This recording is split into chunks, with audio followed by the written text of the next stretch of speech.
Otherwise, it's going to be on Sarah's channel, and then we're going to see how that goes. Oh, we got there it. it is. Yeah, We got it. Good. Oh my gosh, we're there. Although Yes. Monica's really going to be upset that she missed that discussion. Yeah, yeah, I think you're right. But you know legit. what? I don't know. I had no follow-up whatsoever. I need to get better at that whole, like, talking thing. I mean, it's debatable. True. All right, let me finish sending out my tweets and whatnot. I'm doing a twit my own self. Yes, you have to do that. Yeah. Now that was a good ad. Oh, I always wonder what ads everybody actually gets. Because, I mean, for a while it was always Mountain Dew.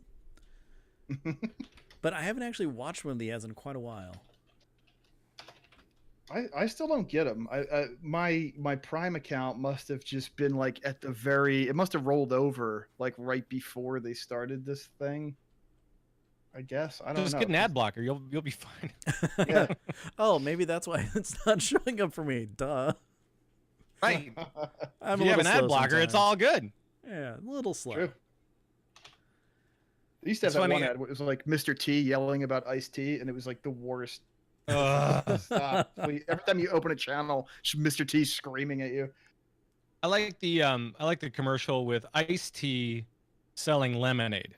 I thought that was really That great. was cute. Yeah. I did enjoy that one. And there was minimal yelling, really. Let's see. Ultra Mech Jeff's ad was for Dark Phoenix, which I keep forgetting that comes out tomorrow. Oh man. I think everybody's forgetting that that's coming out.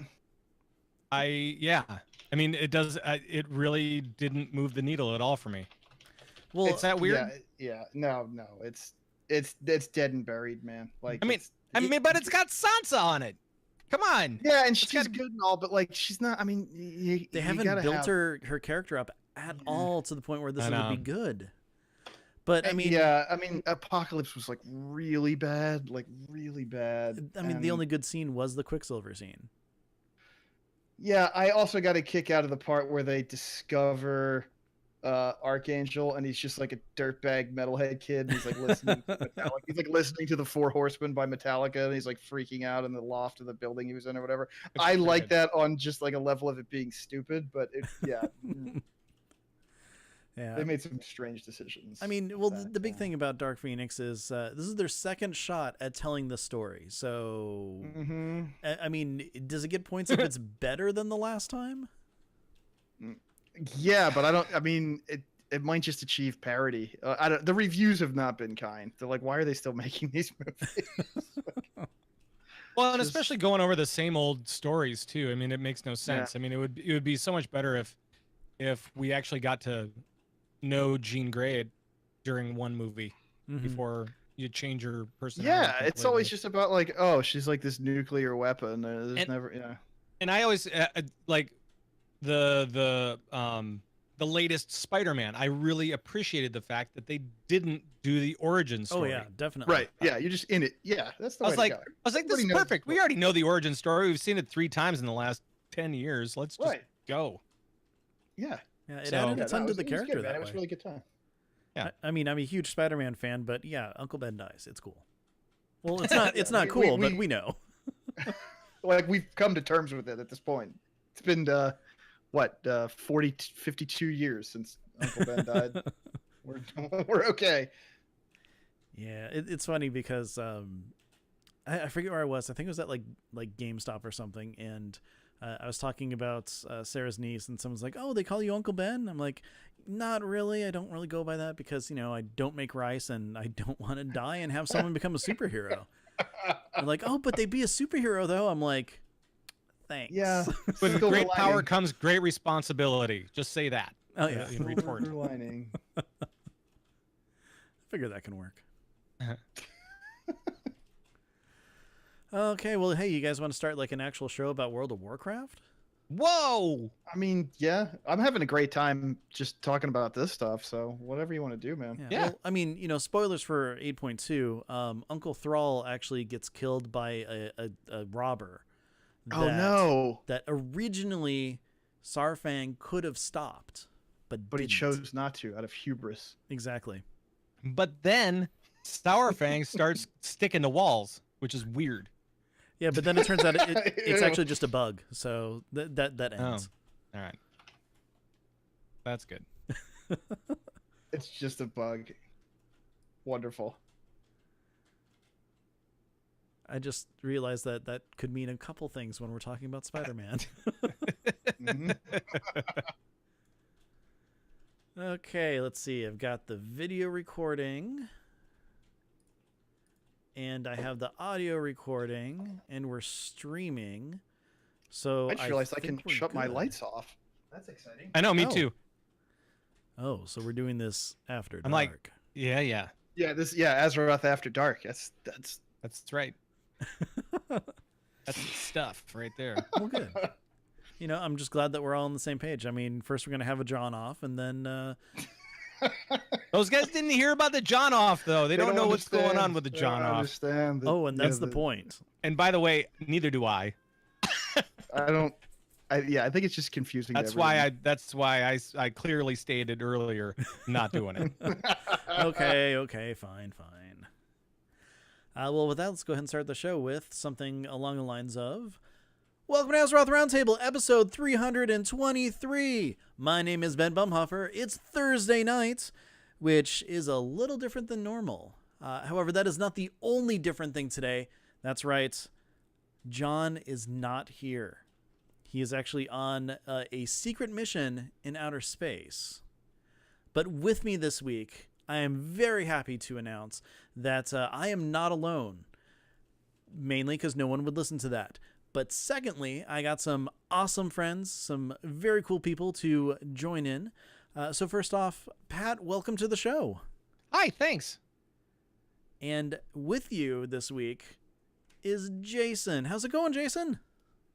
Ben, hello. Good evening. Thank you so much for inviting me back. Always a pleasure. And what fun we're having in John's absence tonight. It's a shame he couldn't be here because what an extra special episode this would be. But I assume he's defending the galaxy, and that's why he had to go to space.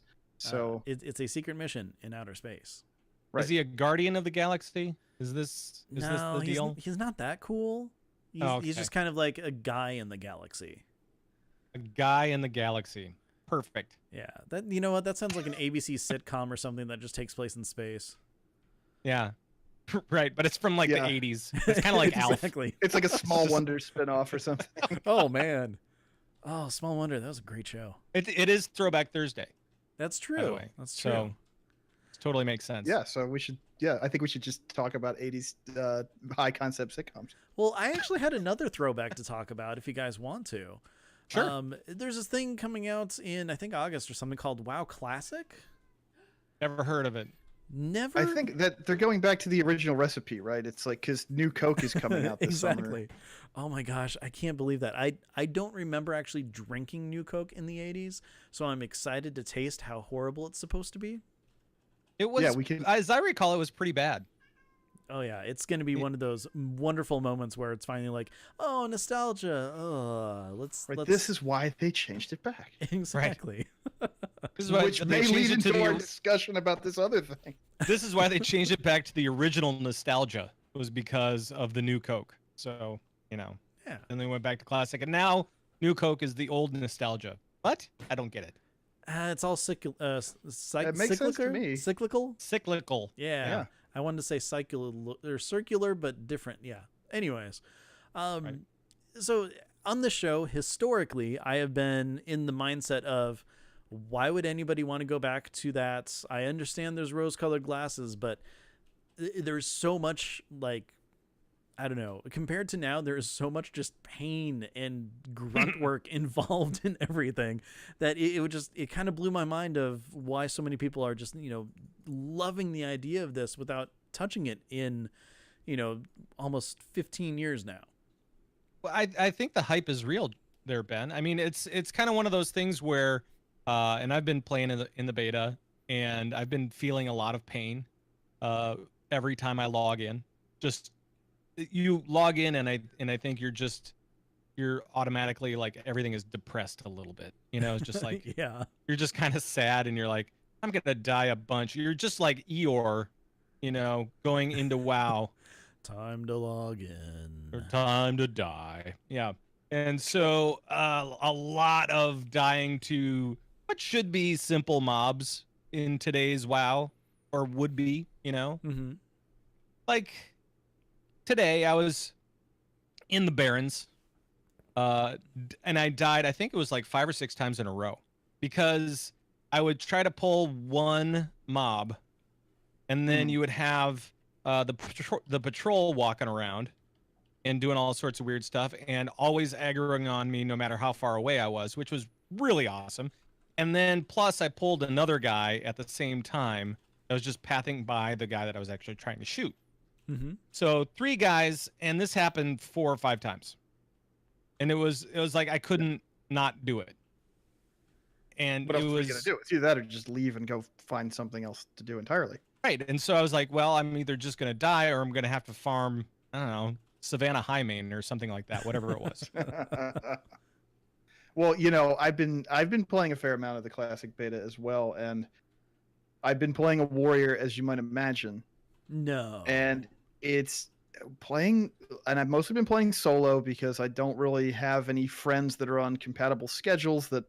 I'm solo questing for the most part, and solo questing, leveling a warrior in 1.x is hard mode. It is very punishing, and it's very dry gameplay. The combat is very stale, and they kind of trap you because you need to use charge, right? You need to initiate combat with charge because it generates rage, and you have no rage in 1.x combat.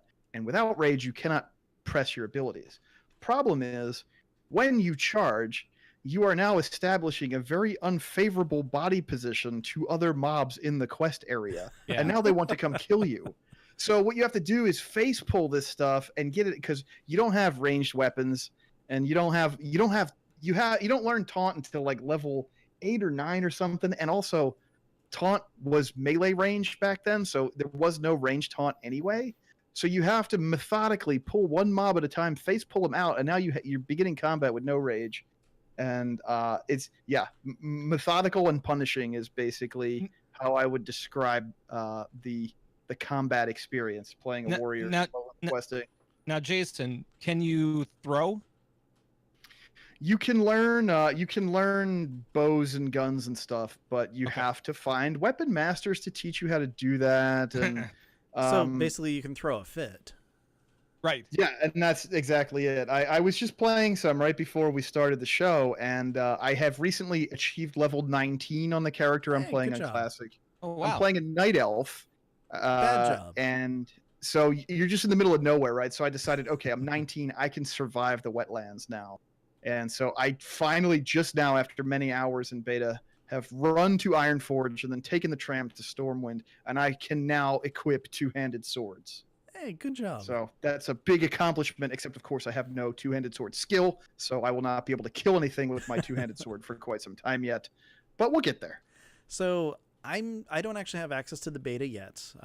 Nevermore does, though, and I've been, kind of watching her play, and she's feeling a lot of the nostalgia, a lot of the love for it and stuff, going through leveling and just really enjoying it. And like one of the biggest things that I can see is that's a huge draw is that, the community is there again, because, it's not just, hey, we're jumping into like LFR, LFD. You actually have to talk to people, do things. And there's a lot of like cooperation actually going on, which is something that I'm very into when it comes into, like role playing or, leveling, playing through the game and stuff like that. So, I mean, that's definitely a good aspect of it. But the thing that I think is actually going to draw me into playing Classic more than anything else is the fact that when I first started WoW, everybody who was playing was already max level. I came in right when the Isle of Kildonis came out. So, Burning Crusade, a whole expansion had been released and everything.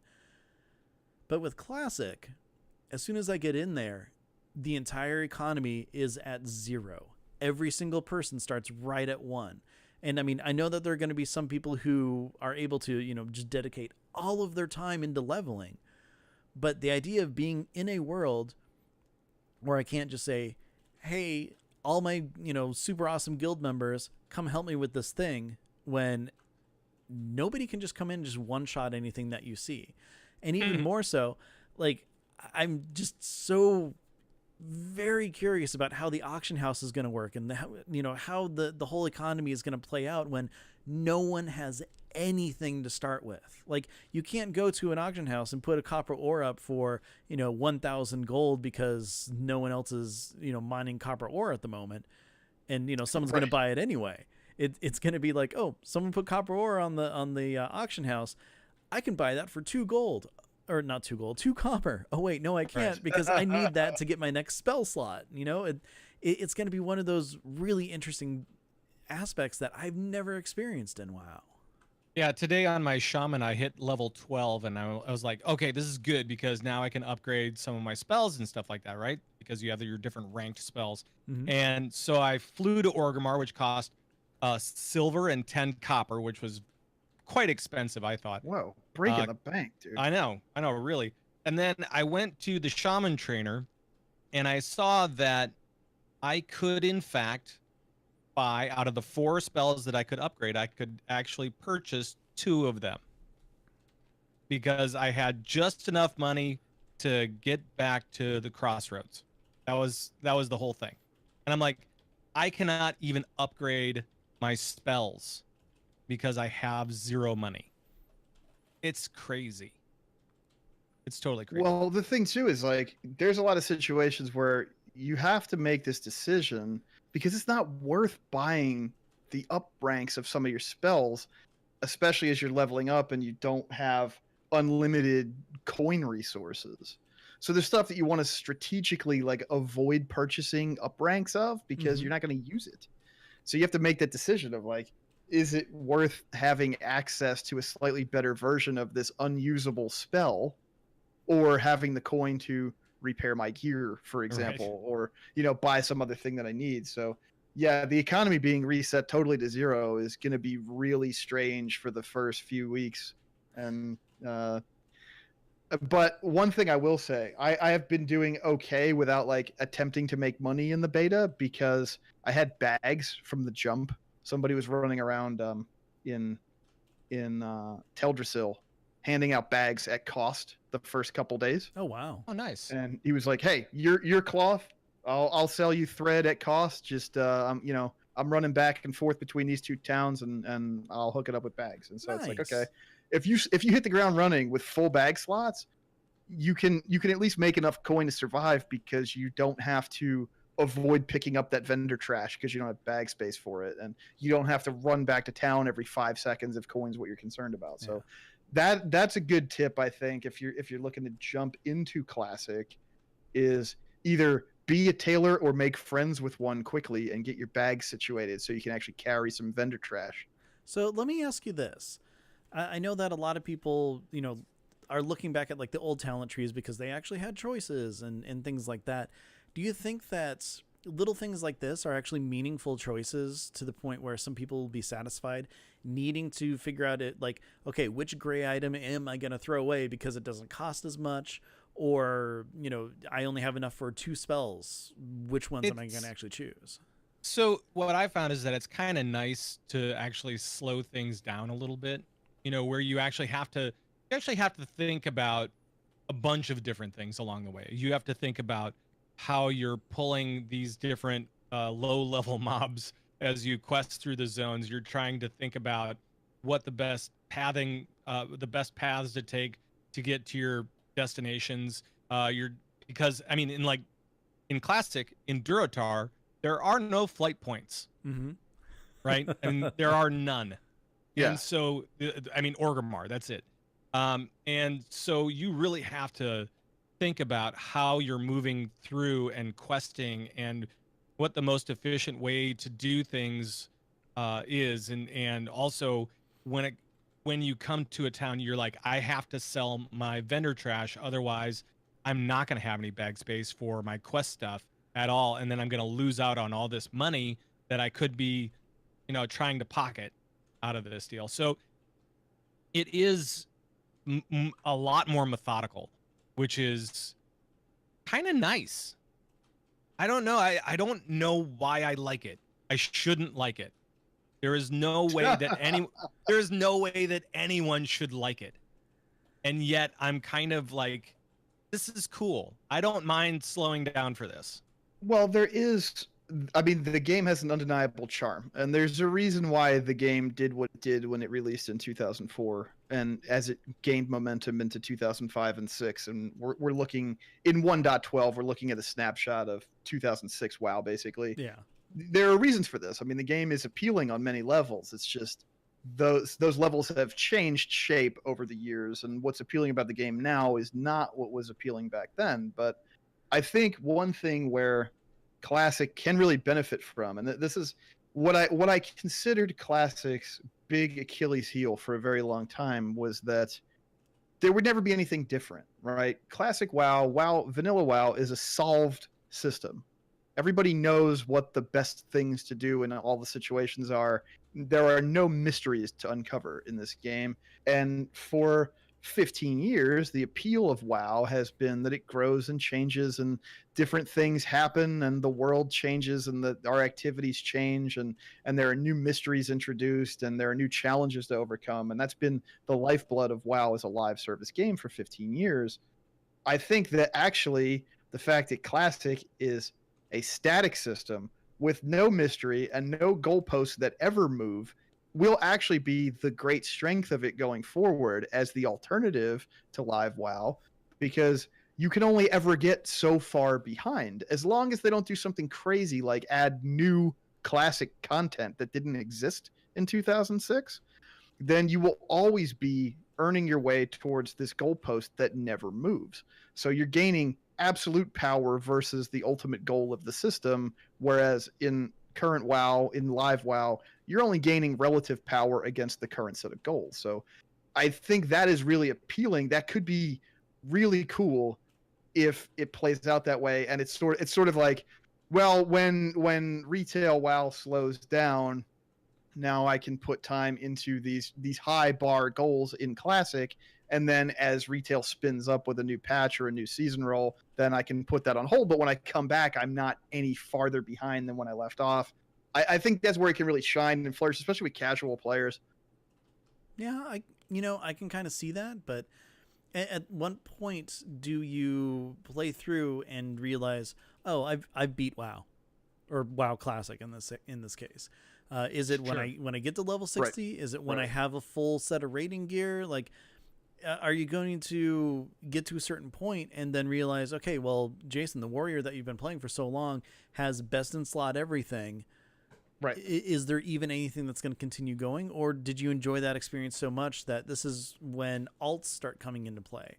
And exactly. I mean, at that point, okay, you do have I'm assuming at this point, you're going to have a level 60 character. You're actually making gold. You might have 10 gold or something. Because again, remember, money is still a hard thing to come by unless you really, play the auction house incredibly well. Like, I'm assuming that's probably going to be the best way to actually get money, further down as Classic plays out. Because and I mean, assuming that enough people are participating in the economy that extract their gold via the auction house. Like, exactly, the gold needs to exist in the system first. So yeah, it's gonna be weird at first. So, go ahead. So here's a little question for you guys, because this has cropped up over the last week. Now, Blizzard has said that they will. They're really looking forward to Classic and all that kind of stuff, and they were trying to look into the future a little bit, not really, but kind of. And they said, we are thinking about the future of WoW Classic and what that means, and the possibility of going into BC and going into Wrath, and kind of seeing what that's like. But we're not gonna say we're going there. We're just kind of entertaining it in our heads as we continue building WoW Classic, this version of, the original Classic. And so then I was watching like a stream clip from one of the original vanilla WoW developers. And he said, wouldn't it be cool if Blizzard would go in and try to fix the mistakes of the past? Like, try to fix the mistakes of BC and Wrath and like where they kind of spun wrong and try to make it into like this classic model of BC and Wrath. And I'm like going, oh man, no, don't even get me started on that. No, that's yeah. I don't like the sound of that. Well, No. first of all, Warlords of Draenor just wouldn't be released. They might actually be able to release a patch 0.3 on that one. Oh yeah, there you True. go. No The selfie camera lost, though. I don't know. I mean that's strange to me because that's sort of presupposing that like 1.x was the superior version of the game for all time. And But he was a vanilla developer, so of course, Yeah. of course he thought that. Right. Well, you know what right. you're Like I working mean, on. I would say that in general, the game has mostly tended towards improvement over the years in terms of the moment to moment experience of playing it. And I think you'd be, I mean, I don't know. In the wide marketplace, you'd probably be hard pressed to find people who prefer vanilla over TBC or Wrath. I think that, in those early days of expanding the game and expanding the horizons, that it was improving. And yeah, I mean, there were plenty of mistakes in vanilla that are not getting addressed in classic. So basically, okay, you know what? Let's look at this. What are some of the biggest changes that happened in subsequent expansions that might be, to some at least, considered a fix? Like in Burning Crusade, right away, I would say that flying mounts would probably just be nixed. I would. Yeah, think so. absolutely. And don't get me wrong, I love my flying mounts, like greatly so. But Well, that's the thing. Once you get them, you can't ever not have them. exactly. So And their impact on the game is just too far reaching. mm-hmm. So like take that out. Wrath of the Lich King, maybe don't put together the dungeon finder. I mean, it's nice and handy, but trying to look at like the a huge WoW classic mentality, like the people who went back to, there was private servers and they were playing, that was their version of WoW. Like what do they see as the actual thing that's wrong? I mean, is there like one big thing that they could stop and like still continue forward, or is it just something that's, once the floodgates are really open with continuing this into expansions, that it's just going to go mostly the same way that development's gone for the last 14 years? Yeah, that's a tough one. I don't think that removing dungeon matchmaking from expansions that had it would be a positive. I mean, in the modern game, there are dungeons that you can only access by forming a group and traveling to the dungeon and using the summoning stone and putting your party inside the dungeon and then doing the dungeon. So, and I mean, that system is robust and people seem to like it. So I'm not sure. I guess it depends on, in a world where there's only one or maybe two difficulties for a dungeon, then yeah, maybe not having matchmaking is better. Now, was LFD put in midway through Wrath? Yes, Yeah. it was Okay, patch 3.3. So initially, everybody had to go find stuff, because I'm a Wrath kid, so I remember having to go and finding a group on my server, and that was actually, Or it was I kinda missed 3.4, I that. guess. I'm sorry.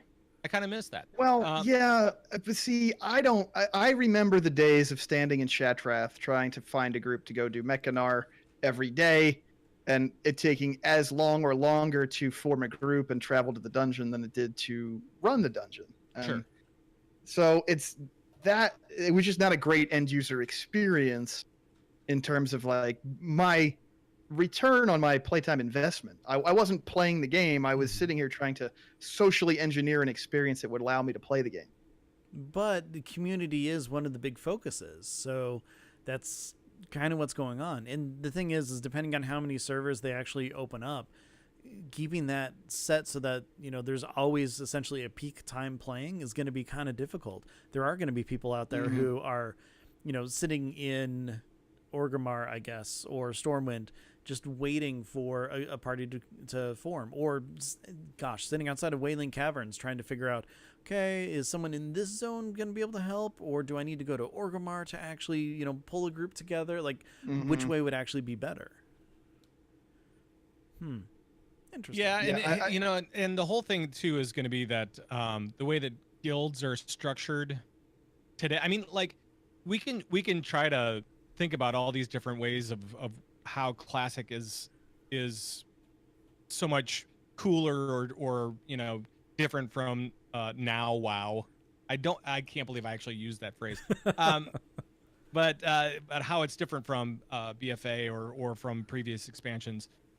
But the thing is that we've changed and technology has changed, and so I think it might actually be easier because we have these Discord servers. We'll have kind of these larger communities that we'll be able to pull from outside of the game. And I think that if we're smart about it, that entire servers might decide to start up a Discord server, like an entire Classic server. Just start up a Discord server and just say, this is for everybody in our realm. And then that way you can find groups really easily and you don't have to worry about where you're at or anything like that. Now, wait a second. Because I just thought of this for maybe the first time ever. Now, in the beta client for Classic has many of the modern amenities of the live WoW client. It's not the exact same client as 1.x. Correct. It appears to be integrated with your Battle.net friends list. Are Battle.net communities going to be? Can you like drag them into your chat window from a Battle.net level into Classic? Because if so, you could do this stuff with in-game tools and out-of-game tools. And the bottom line is the internet just isn't the same place as it was in 2004. And they originally started developing this game in 1999, 2000, and that's what a lot of the social structure was. It was built around the internet of that time. That is not how the internet works today. So, I mean, you're right, Pat. A lot of these social engineering problems will be solved by out-of-game tools that we use constantly anyway. Well, the good news is that at least we know that the voice chat actually works a lot better now than it did during that time. Well, I mean, when did voice chat get patched in? Was it during Wrath? I don't remember exactly, but yeah, that original voice product was horrendous. I think it was sometime in Burning Crusade. I don't think it actually ever really got patched in until recently. They just added the UI element, but the actual feature wasn't there. Right. Well, it was never really. I mean, like it was supposed to be like 3 wires plugged in, and it was like 2, and then one was just like shorting out every once in a while. Yeah. It's like, hey, Pat, I'm out of mana. Can you hold on a minute, Paul? Exactly. By the way, Jason, the problem with in-game communities Battle.net communities or whatever, is that they do have a 1,000 person limit. That's true. So I think that if we as players are smart about it, we'll say we'll put up a Discord and we'll make a server for the realm that we're in and just advertise the hell out of it and just try to get as many people in that as possible. I think that would be awesome.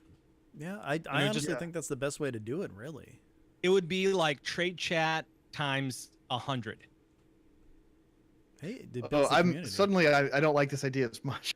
When you put it that way, it gets a little spooky. Well, see, here's the thing. That's where controlling the channels actually matters. So you can have the trade chat channel, have a Chuck Norris channel, because that's a given, needs to be in there.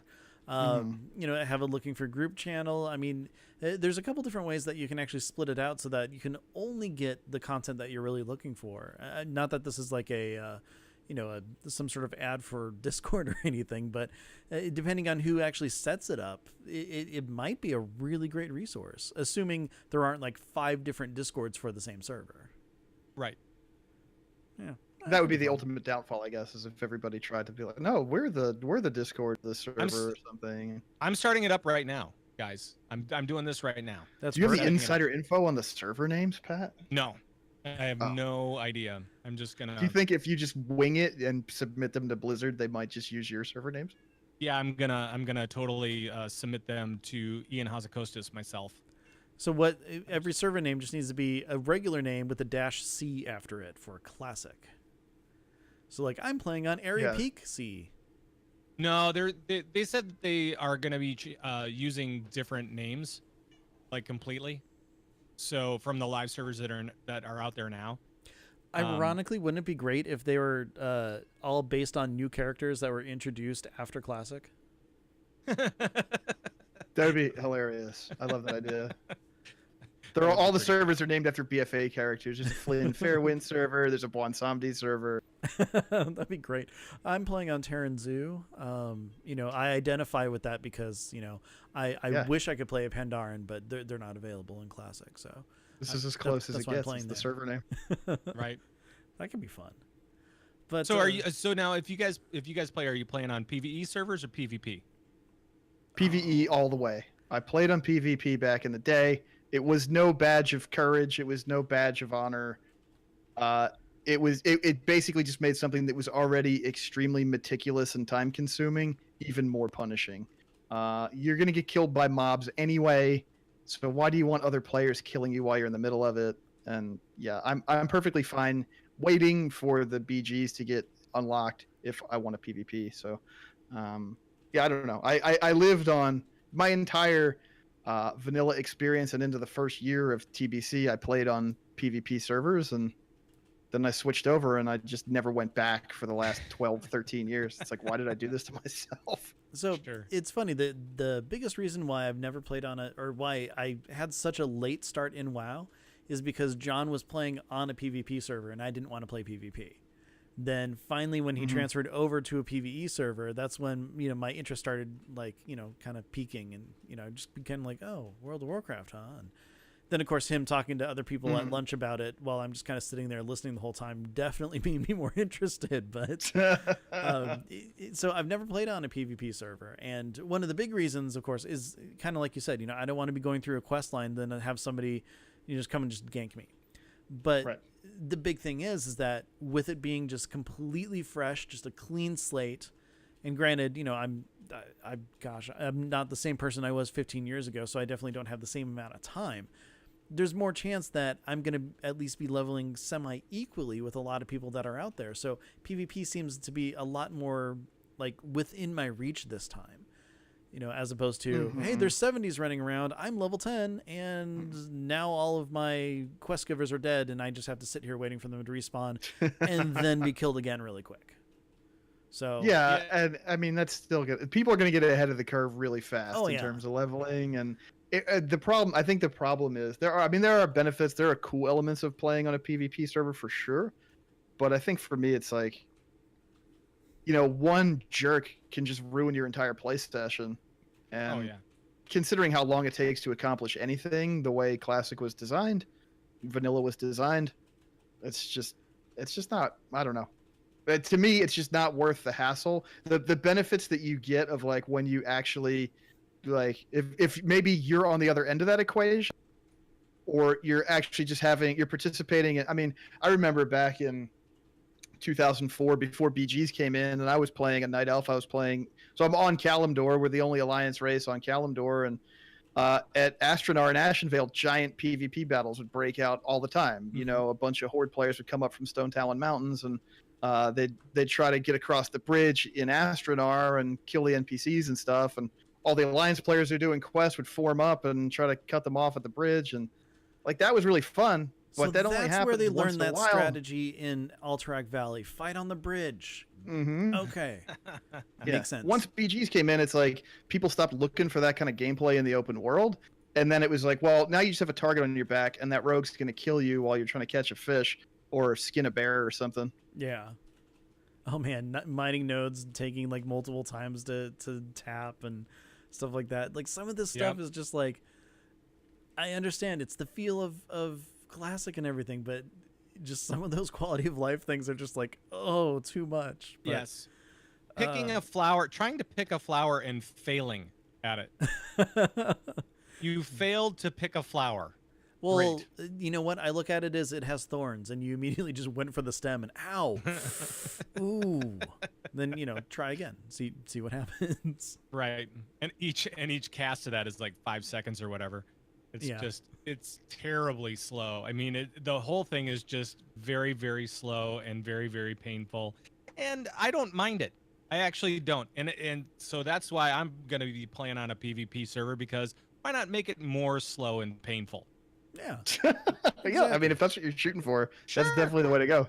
Yeah, And then you go into BFA, and you're like, oh man, this is so sweet. I can just run around, fly everywhere, go do whatever I want, have all my friends kind of join me in whatever I'm doing, or not. Or I could just solo everything. I can solo 5 mobs at the same time. That's fine. And then you go back to classic, and you're like, okay, now I need to be very careful about my pulls. yeah. Basically, you jump in, you have your power fantasy of like, I am a god at this point. Right. Let's take a turn back and see what happens. But Well, and as you know, I mean, that's one of the big mental shifts for WoW was it after Wrath? I can't remember exactly when we started being called Hero and Commander and stuff like that. I know Commander was Warlords, right? yeah, I think it was Hero. It was actually beginning of Wrath, because once you get to Venom Spite, you skip up the line and you're able to just go right up and start doing quests and stuff, because all the other people are just conscripts. Okay. So in Classic though, or in Vanilla, either way, it doesn't really matter. You're not called Hero. You're called Dude. I mean, you're called by your name, whatever it is, and you are kind of looked at as a scrub, which is amazing, actually. I find that refreshing. I'm like going, finally, nobody's calling me a hero anymore. I'm totally fine with that. I should be a scrub at level 12. At level 12, yeah, yeah. when you're killing kobolds and boars and stuff. I mean, Yeah. the stakes are. This is something that actually struck me when I was playing the beta just a little bit earlier. Was the scope was very small overall. I mean, yeah, like Rag, that was a pretty big. He was a big threat and a big cool monster, and you had some drag, you had Oni, and you had Neff, and but the overall it was much more in line with like a very traditional, like relatively narrow scope type of fantasy adventure. And then the first expansion just completely blew the doors off. We're on another alien planet, and there's like rocks floating in the sky, and trees are growing out of them, and water's hanging in the air, and there's demons raining from the sky, and giant robots, and all that. It's like it didn't take long for them to just really blow the concept like out of the water. So there is some like quaint charm to that stuff, and especially like the low level experience where you're just like helping pumpkin farmers and stuff like that. Yeah, and it's stuff like that that's pretty cool. It's one of the reasons why I love Pandaria so much.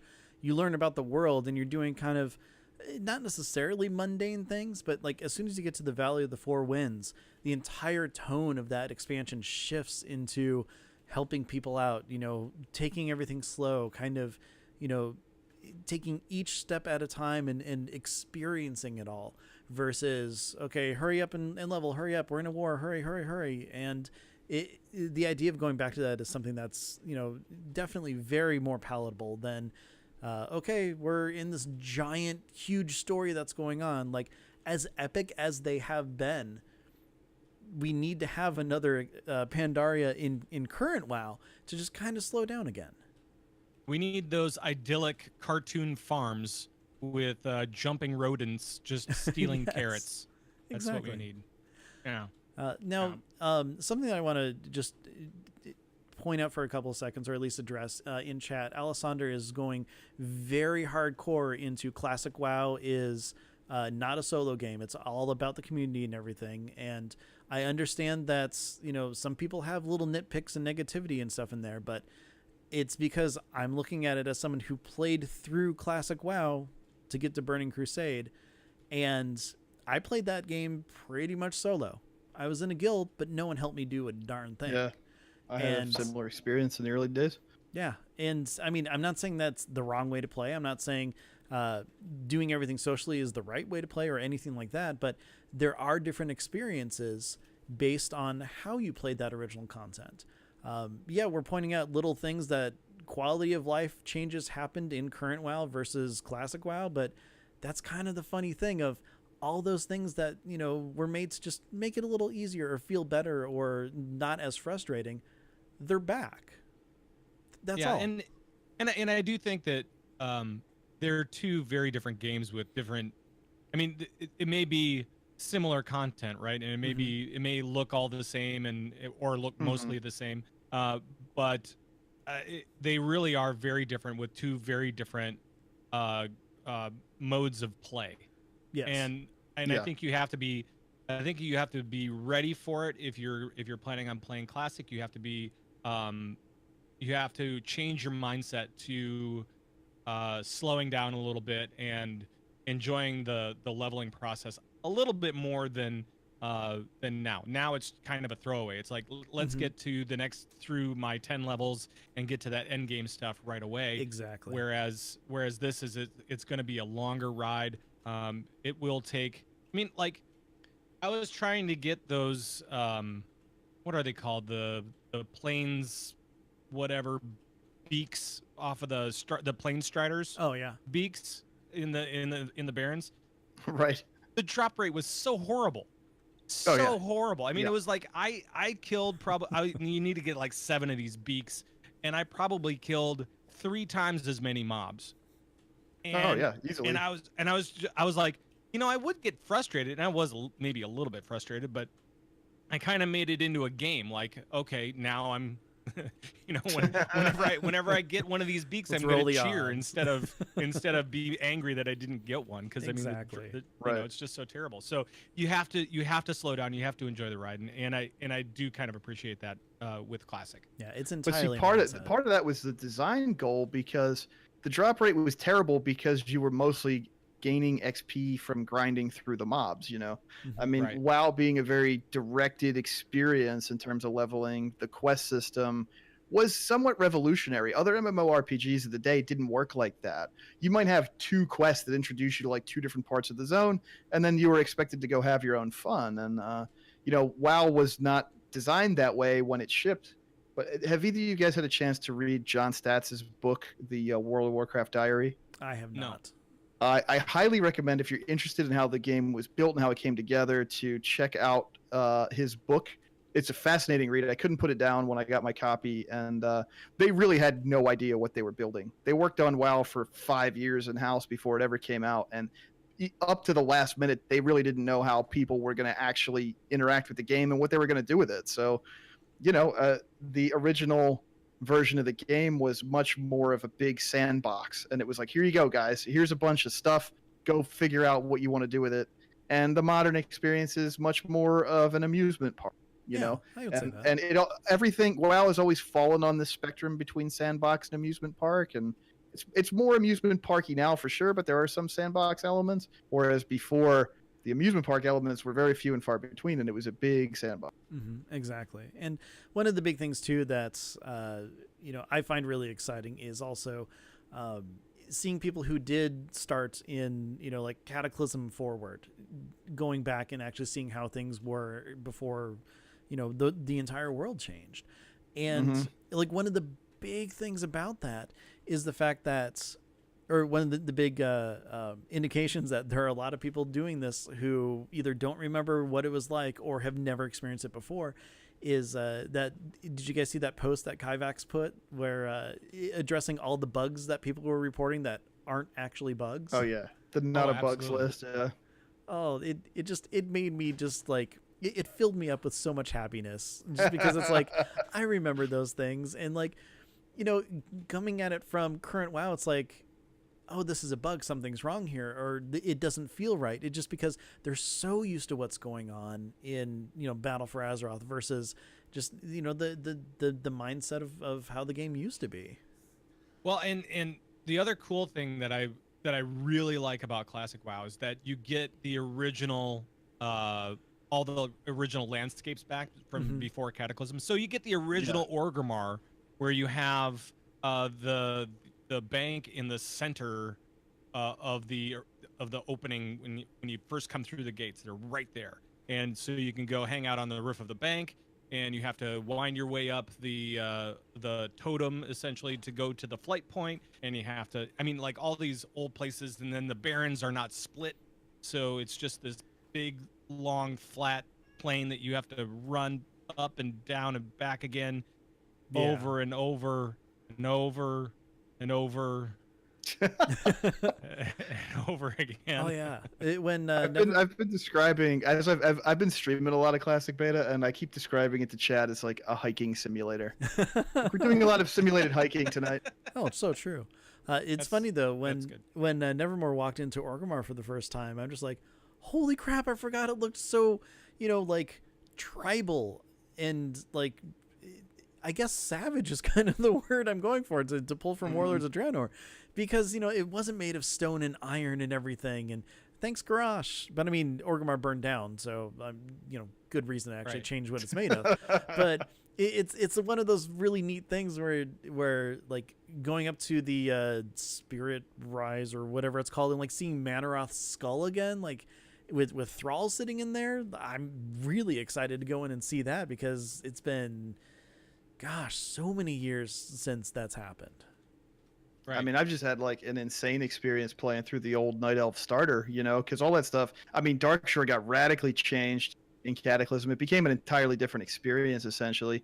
And then also we've been back hanging out in Darkshore quite a bit in BFA. So it's been kind of a trip going back. I mean, these are my earliest experiences with the game back in 2004 and 5, playing through Teldrassil and then working my way down into Darkshore. So I think that's the reason why it's important to preserve this version of the game, is because if you want to play TBC content, okay, the systems, that's a while. You're not getting the systems back, at least not anytime soon. But all the content is more or less unchanged. I mean, there's things we could nitpick. There's things that aren't there that have been altered or whatever.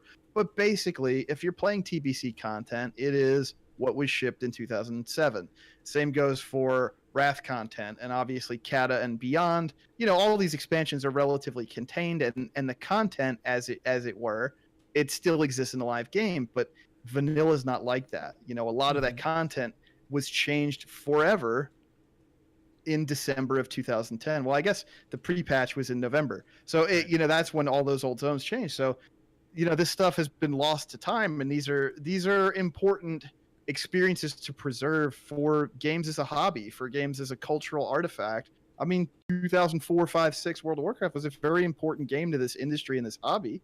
And I think there's a lot of merit in having a live version of these places that people can go back and explore. So I think that, and the fact that it's a closed system that you can never get too far behind the ultimate goal, I think those are the really big strengths of Classic as a concept that are singing to me as I'm getting involved with beta and preparing for it to launch.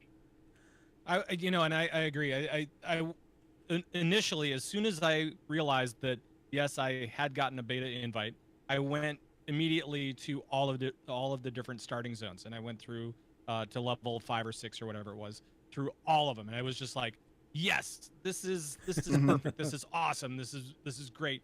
And then I got outside of there and I went, oh yeah, this is really hard. maybe I should concentrate on just like one tune or something, So this is where the Iron Man challenge that's out there. Let's see them do that in Classic. Yeah, I was talking about that on my stream today, and I was like, there is no way anybody is. I mean, it's already hard mode. Why would you make it insane mode? Oh, there's someone out there who will do it. I just know there is. Oh, so just running around in grays. I just actually replaced a gray. I had a gray this entire time up to level 19. It was the best thing I could find. It had the most armor on it. So until I could train two-handers, I'm running around holding grays. Hey, you know what? It could be worse. You could be entirely decked out in grays with nothing dropping at all. That's true. But Jason, you said something that kind of sparked something in my little head here. The Cataclysm world has been out longer than the vanilla world. Yes. So at this point, do you think that it's time for another redo of the world? Maybe thematically, maybe narrative. Like, I feel like as a bunch of players and participants in this world, we are far enough away from Deathwing and Cataclysm that playing through that on low level tunes is there's just weird cognitive dissonance around that. Like, we know there are different stakes now, but listening to anecdotes about like what it took for that 1-60 revamp that came in with Cataclysm, I don't think it's something that we can really afford in terms of like how the devs do what they do. I mean, Cataclysm was a very uneven expansion. I think most people would probably agree with that. There were some issues with Cataclysm in general, and I think a lot of them stemmed from the sheer amount of work they had to do to redo a lot of that 1-60 experience. And in the end, did it really pay huge dividends for all time? Was it like the ultimate thing that we needed to fix, and did it justify all of the effort that they had to put into it during that cycle? I would say probably not. It was really cool at the time. But Dude, I got burned up by Deathwing though, just That- walking around in the that was barrens or awesome. whatever. Yeah, It but you was could have got great. you could have got burned up in non-cataclysm barons. You know what I'm saying? They could have some quests without redoing so much of the landscape and assets and stuff. I mean, they learned a lot about making quests, about pathing, about level design as they made the game. And by 2000, I guess 2008, 2009, when they started building Cataclysm, it was like, look how much better we can do this now. And I mean, certainly from that standpoint of efficiency, quest density, you know, just dynamic type of questing objectives, like it was certainly better. But I think if there was some way they could just like reskin it and say, yeah, we'll whip up some new quest text and just reskin it, and it's not gonna heavily weigh down our dev process for new expansion, then yeah, I'd be all for it. But I think Live WoW needs to just keep moving forward, and I don't think they can afford to look back. I really think they need to reskin. Why they need to fix up all the towns and places that are wrecked still, Yeah. because Mhm. it's been enough time, guys. It's been a long time Well, since. Yeah, we Stormwind can did get its rebuild mark. Aberdeen. Yeah. Let's rebuild all these towns and stuff, and let's make sure that they are at least, you know, fixed up a little bit, picked up. Maybe not like literally actually on fire right now. I mean, can we at least put the fires out? That'd be great. Well, I mean, it is a pretty powerful dragon. He was the earth aspect. I mean, obviously That's his true. fire's gonna burn forever. I don't know. I mean, I like the idea of at least you know, questing back through some of the actual continents again. The fact that we were able to go through a whole scenario where, you know, the Undercity, or at least Lordaeron, what I can't think of the Lordaeron. Thank you. I don't know where my head was on that, but where it gets destroyed, and we can go back and see that. And granted, you don't want to spend a lot of time on the ground, but it's something that we can do. And you know, they always put a Dragonflight person there to kind of just flip back and forth between times on what you actually see.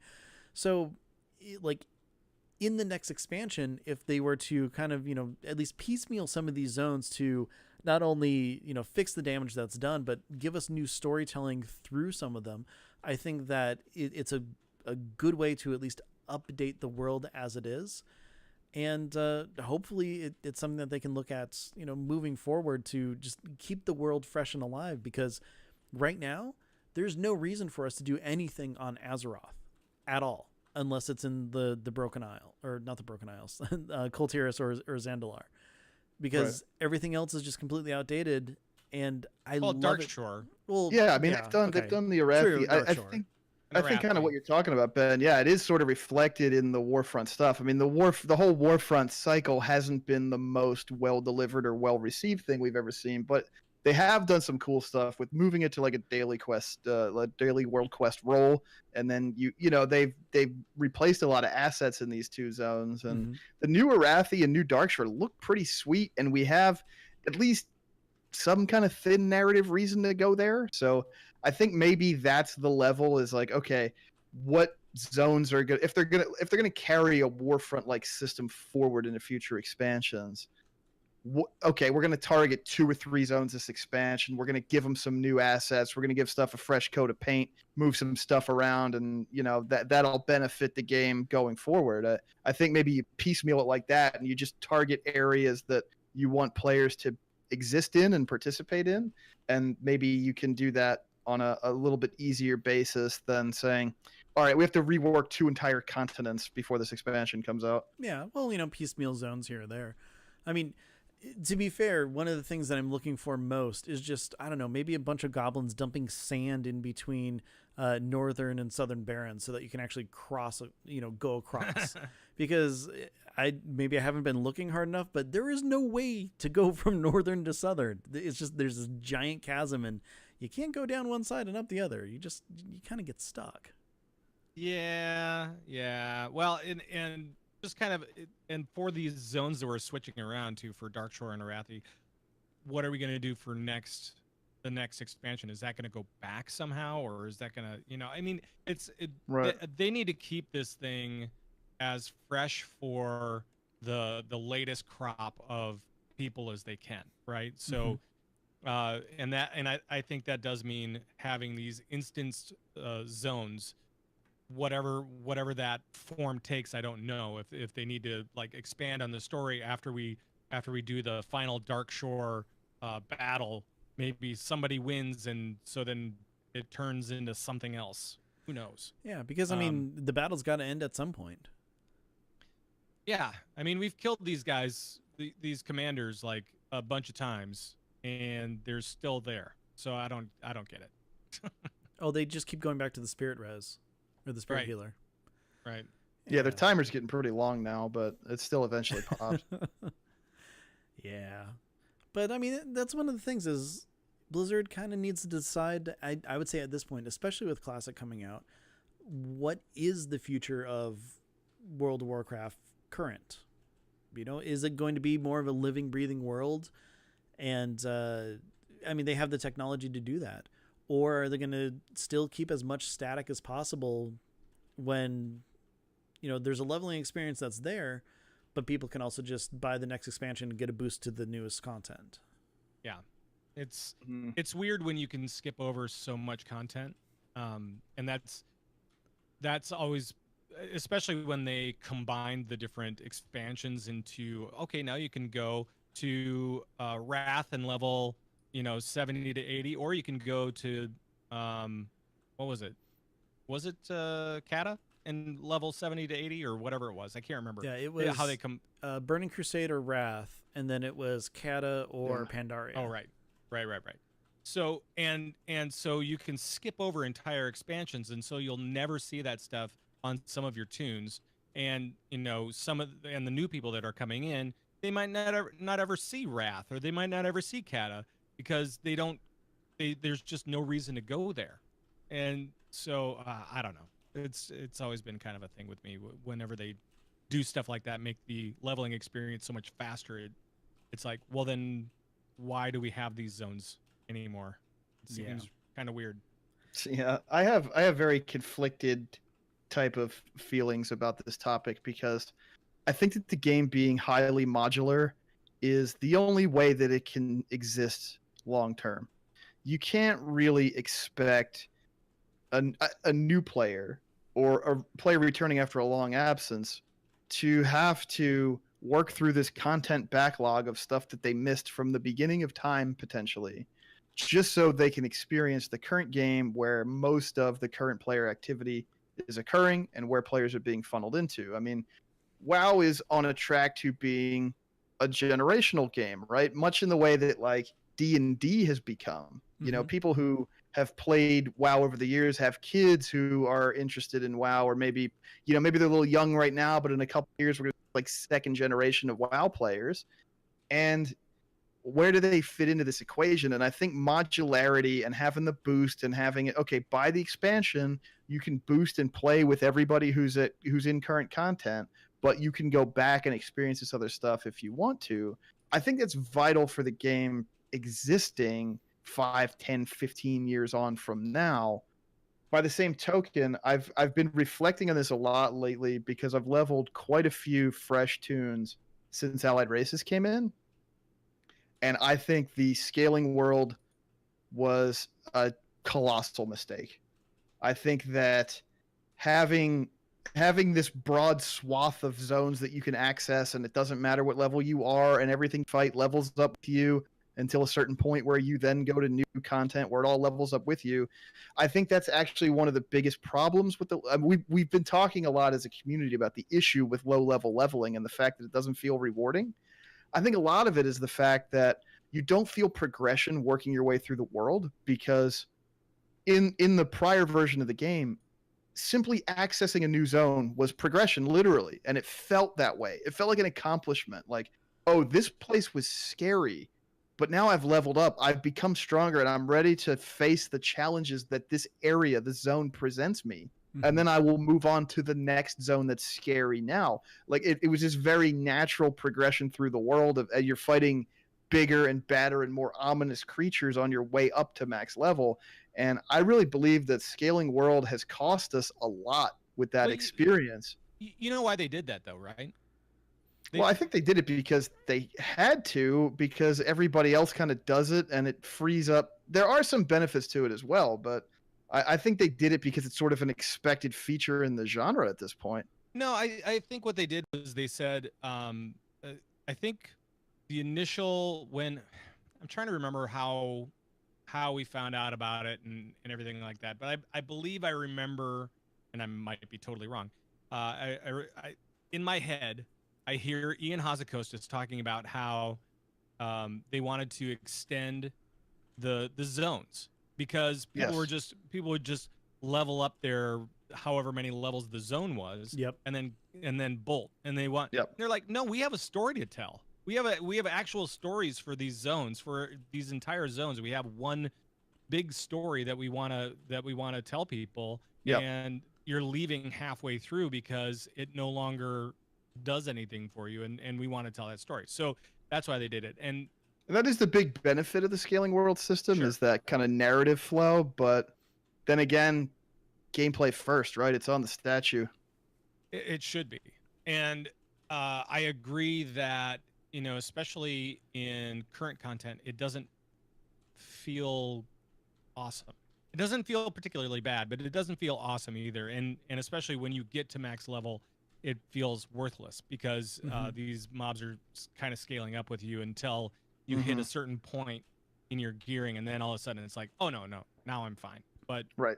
it just took like months to feel like I could take on multiple mobs at the same time with some of my characters. Yeah. So I don't know. It's one of the reasons. I kind of think they painted themselves into a corner with the scaling world, and I don't know. It's an imperfect big problem, and I think it has invited some other I mean, at first I was like, oh, this is cool because I could just do whatever. I can follow this whole zone storyline through. But now I'm on like my 4th Allied Race tune, and it feels like the whole experience is so trivial, and you're not getting these little bumps of like, yes, I am gaining appreciable power versus the world around me the way that you do in Classic. Yeah, and well, I mean, that's one of the things where you just kind of have to figure out what's the best way to try to achieve some of that stuff. Is it heirloom gear? Because that's kind of how I do it. But then again, I still fly through stuff so fast that it's, kind of trivializing the whole experience as well. Yeah, you can't just have it be like, okay, you need to earn as much experience as you needed when this launched in order to attain these levels, because you'll just literally never finish leveling. Like, they have to keep compressing the XP requirements so that it's reasonable to level up a new tune, and this is where all these problems come in. Yep. And then we just start looking at it from, okay, who are the people who are actually leveling new tunes? Are they actually new people coming to WoW, or is it just people playing through the same content again? And we don't have that information. No, we never will. No, we do not. If only we did. Imagine that. I mean, honestly, I'm just so curious at this point of how many new subscribers are they bringing in these days? There's a steady flow. I mean, because I keep on seeing people come in. Yeah. It's weird. It's like maybe, I don't know, their parents were playing or something, then finally they're old enough to either have their own PC or able to pay for a sub themselves or something like that, and they jump in and enjoy it. I mean, way back when my roommate was one of the guides in EverQuest, and I'd just sit and watch him play for forever because my computer couldn't run it at the time. And I know lots of people that are coming back because of Classic. Yeah. So Right. I mean, subs are definitely going to spike in August, and they'll have all kinds of metrics in terms of where people are spending their time, and it'll be interesting. I honestly believe that the two versions of the game being live can complement each other and kind of prop each other up when, there's nothing interesting happening in one or the other. I mean, the timing is going to be difficult to work out, but we're getting 8.2 very soon. Within a few weeks of us recording this, we'll have 8.2, which is a huge update to the game. It's going to include a ton of new stuff for people to go and do and chase. And that's going to be about 2 months out from Classic launching. A lot of people are going to have what they want out of 8.2 by the time Classic comes out. And then potentially we might see like an 8.25 update, a smaller update, as like that initial wave of Classic content starts outliving its usefulness before the first rolling update comes in. So I think at least for the rest of this year, they've situated themselves pretty well where BFA and Classic, like if you're just interested in World of Warcraft as a concept, like I am, like you can you'll always have something that is demanding your attention in the WoW space, at least for the next 6 to 8 months here, and I think that's really cool. Right, and the fact that Ian Hazzikostas is the game director for both, Oh, that means I that they didn't can realize that. Coordinate schedules and stuff like that. Mm-hmm. So That's very cool. But you know what, Jason, you're right. There is always going to be something kind of keeping your interest Blizzard-wise. Unfortunately, it's not going to be a first-person StarCraft game, but that's an entirely different topic to discuss later on. Believe it or not, they can't figure out how to create a compelling action-oriented experience in the StarCraft universe. Stop me if you've heard this one. Yep, I sure have. In fact, I was at the GameStop Managers Conference when that was announced. Or, well, StarCraft Ghost was. Back in, what was it, like 02, I think? Yeah, something Something like that. But anyways, hey guys, thank you very much for joining me on this special episode of Azeroth RoundTable. It has been an absolute pleasure to pick your brains and talk about something that's not exactly a controversial topic, but one where there's opinions all over the place. Absolutely, Ben. Thanks for the invite. Always a pleasure, and what a treat to be able to catch up with Pat and talk some classic and live and everything in between. It's been a while that I've talked to you guys, especially together. I mean, that was like November, right? So Yeah. November, I think. Exactly. Yeah, that would be the last. We got yeah. until I think November we will talk again in this same kind of setup. So Not me this year, unfortunately. No, Ben, my heart is breaking. Yeah.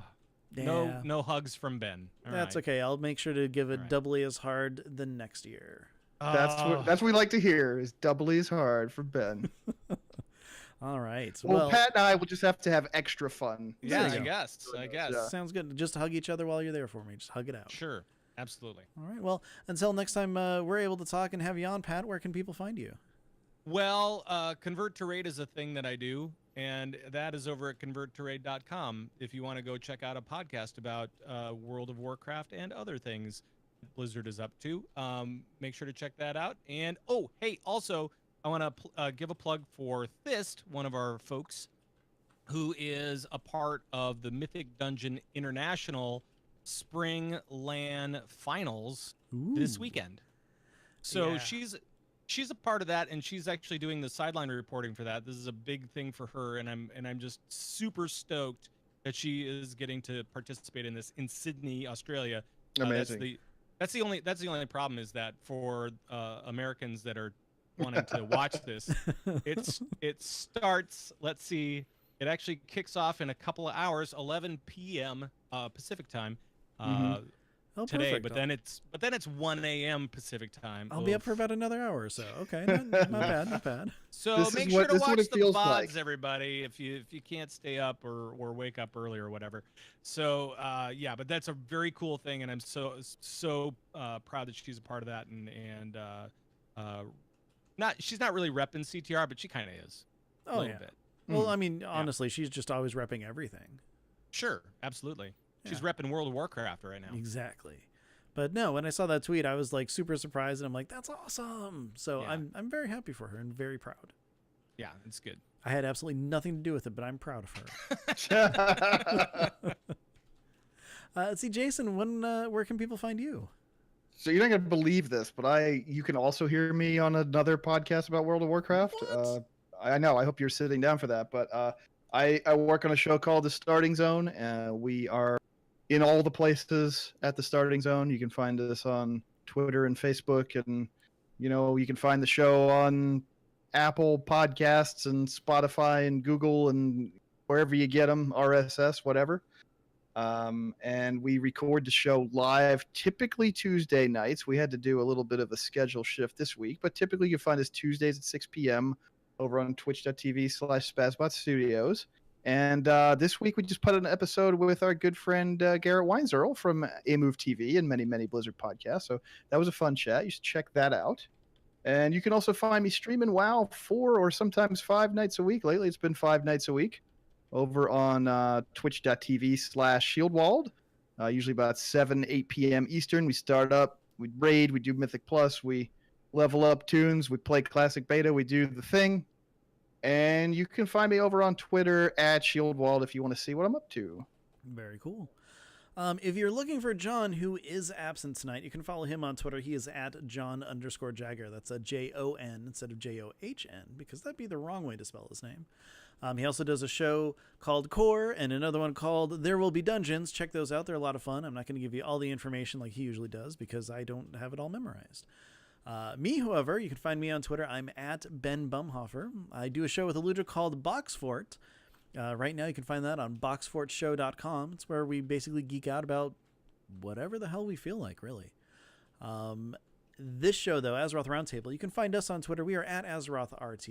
If you have any questions, comments, want to give your thoughts and feelings about WoW Classic, WoW Current, or really anything else, you can always send those emails to azerothroundtable@gmail.com. And of course, we stream generally every Friday night. It's not going to be tomorrow, though. On twitch.tv/AzerothRT. And last but not least, if you like what we do and you want to support the show, head on over to patreon.com/AzerothRT. See, there's a whole theme here going on. And, say, hey, we like you. Support us through Patreon. I'd like to definitely give a very big thank you to Father Dante, who is our newest patron. And of course, I've got to toss out a big hello and howdy do to the Murloc Club, which consists of Aaron Bershkerscher, Brandon Owens, Haster, Jesse Owens, Caleb M, and also Saz. John usually reads those, so You pronounce things well. you're welcome. That was great. I mean, it had to be accurate. Oh, I'm of sure. course. So Yep. But with that, I give you a big Murloc howdy do. So, and again, Pat, Jason, thank you so much for joining me on this episode. It's been an absolute pleasure. Chat room, you are all awesome. And with that, everybody, until next time, be good to each other.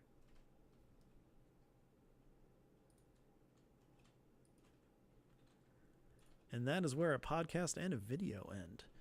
Wow. whoa. Oh, we're still streaming. Hi, chat room. Hi, chat room. Hi. All right. This is bonus content. yeah. Yes, not when gonna you get said, this when on you the said pods. core, I also yelled core. I yelled core. My mic was closed, but I Yep. did it anyway. I Mine too. appreciate that. I really appreciate that, actually, because it's It's really hard tough- to be it's all tough when you core, get, like- core, I don't know what. It's tough when you're a guest because how much of the normal host shtick are you supposed to do? It's a fine line, and I'm not comfortable with it. So Oh, well, let me put it this way. Anytime you're on here, you guys are just like being the host. okay, so we should shtick it up. Yeah, as much as you want to. I mean, hell, that's why there's no show notes or anything, so anyone can just kind of come in and just have fun. So That's true. it works. Dude, we had a great chat tonight, guys. Wait, I there were really- no I- notes? There weren't notes? I thought there were. Well, the ones I sent No. you were actually the rules, like Oh. don't say certain words, make sure you compliment Jason's hair, things like that. Aha. Yes. Yeah, I wanted to make sure. But Mhm. yeah, Alessandro, we're not hating on Classic. It's just, one of those things where I find a lot of the old stuff that's in Classic to be just absolutely hysterical and horrifying. But at the same time, I'd love to play it. Yeah, I find it horrifying and charming at the same time. Yeah. Which is Yeah, exactly. That's a good way to put it. I think that's where it should be. It should be somewhere between horrifying and charming. Actually, a little combination of both of those. And I think I'm gonna play the hell out of it. I mean, Oh, that's yeah. that's really the deal. I think I'm gonna be playing to 60 and seeing what happens. Mm. Mm-hmm. You know? Yeah, I've been having such a roller coaster playing classic beta, man. Like I've had moments of triumph and just sheer joy, and moments of nothing but utter frustration and disgust. And sometimes, like within 45 minutes of each other in the same play session, Right. there are just elements of the game that just don't work. They didn't work back then, and they don't work now. But there's also a lot of really good stuff there too. So it's sort of this. It's like this balancing act of this tug of war between like the good and bad nature of vanilla WoW.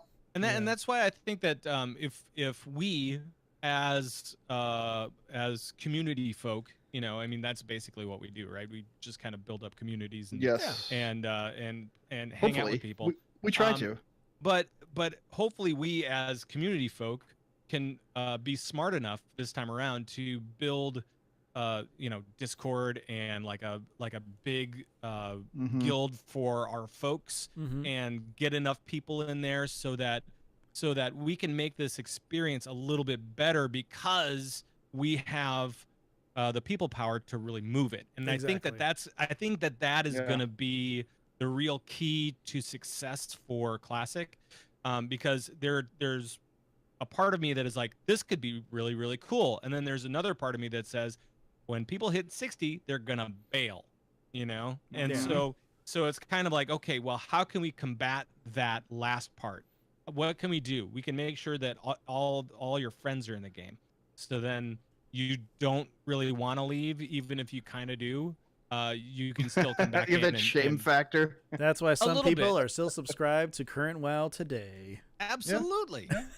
So, I mean, as long as we can figure out that community aspect of it, and I think we can. I think we have the tools. We have There's much, so much better better tools now. Yeah, much better. So I think it will actually,